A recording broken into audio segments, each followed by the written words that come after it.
മലയാളത്തിൽ ലഹരിയുടെ എനർജിയിൽ പെർഫോം ചെയ്ത രഘുവരനെ അനുകരിക്കാൻ ശ്രമിക്കുന്ന യുവ നടന്മാരൊന്നും ആ നടന്റെ ദയനീയമായ അന്ത്യത്തെപ്പറ്റി അന്വേഷിച്ചു കാണില്ല. സ്വന്തം ഭർത്താവിന്റെ ദാരുണമായ അന്ത്യത്തിന് സാക്ഷ്യം വഹിക്കേണ്ടി വന്ന രോഹിണി എന്ന നടിക്ക് മാത്രമേ സിന്തറ്റിക് ഡ്രഗ്സ് ഉപയോഗം എത്രമാത്രം മാരകമാണെന്ന് അനുഭവിച്ചറിവുള്ളൂ. രഘുവരൻ ഒരു നല്ല ആർട്ടിസ്റ്റാണ്, പക്ഷെ നല്ല പേഴ്സൺ അല്ല. തനിക്ക് പൂർണ്ണമായും മനസ്സിലാക്കാൻ പറ്റാതെ പോയ ഒരു മനുഷ്യൻ. ഇത്രയും കാലം കൂടെ താമസിച്ചിട്ടും സ്വബോധത്തോടെ അദ്ദേഹത്തെ കണ്ടത് ചുരുക്കം ചില നിമിഷങ്ങളിൽ മാത്രം. ഇത് രോഹിണിയുടെ വാക്കുകളാണ്. 1982 കക്ക എന്ന ചിത്രത്തിലൂടെ രഘുവരനോടൊപ്പം ജോഡിയായി അഭിനയിക്കുന്നത്. 15 വർഷത്തെ നീണ്ട പ്രണയത്തിനൊടുവിൽ 1996 ഇരുവരും വിവാഹിതരായി. തന്റെ ഭർത്താവ് പൂർണ്ണമായും ലഹരിക്ക് അടിമയാണെന്ന് മനസ്സിലാക്കിയത് വിവാഹശേഷമായിരുന്നു എന്ന് രോഹിണി വ്യക്തമാക്കുന്നു. 1998 മകൻ പിറക്കുന്നത്. തന്റെ അപേക്ഷ പ്രകാരം ആ സമയത്ത് കുറച്ച് നിയന്ത്രിച്ചെങ്കിലും പിന്നീട് വീണ്ടും പഴയതുപോലെയായി.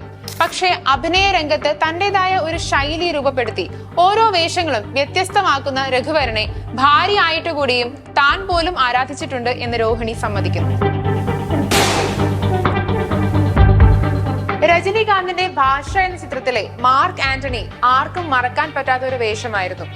മുത്തു, മുതൽവൻ, കാതലൻ, തിരുമലൈ, ഭീമ അങ്ങനെ തമിഴിൽ ഹിറ്റ് ചിത്രങ്ങളുടെ ഒരു നീണ്ട നിര തന്നെ ഈ നടന്റെ പേരിലുണ്ട്.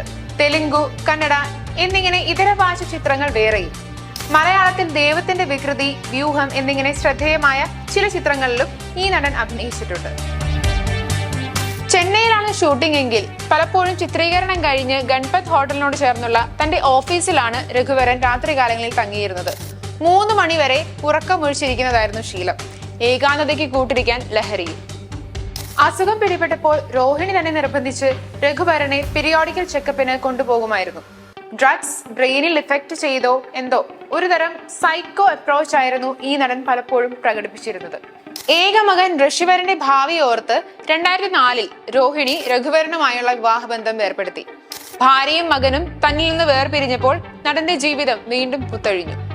വിക്രം നായകനായ കന്ദസ്വാമി എന്ന ചിത്രത്തിന്റെ ലൊക്കേഷനിൽ വെച്ച് രഘുവരൻ ഹോസ്പിറ്റലിൽ അഡ്മിറ്റായി. മകൻ വീട്ടിലില്ലാത്തതിനാൽ രോഗവിവരം അറിയിക്കാതെ ഹൈദരാബാദിൽ ഷൂട്ടിങ്ങിലാണെന്ന് പറഞ്ഞിരുന്നു. ഹോസ്പിറ്റലിൽ കിടന്ന് 10ാം ദിവസം മരണം സംഭവിച്ചു. രാസലഹരിക്ക് അടിമപ്പെട്ട യുവനടന്മാർക്കുള്ള ഒരു സന്ദേശമാണ് രഘുവരന്റെ ജീവിതം. കരിയർ ഗ്രാഫിലെ ഉയർച്ച വെറുതെ ആയി പോവും. രഘുവരന് സംഭവിച്ചതുപോലെ അകാല മൃത്യുവായിരിക്കും അവരെ തേടിയെത്തുക.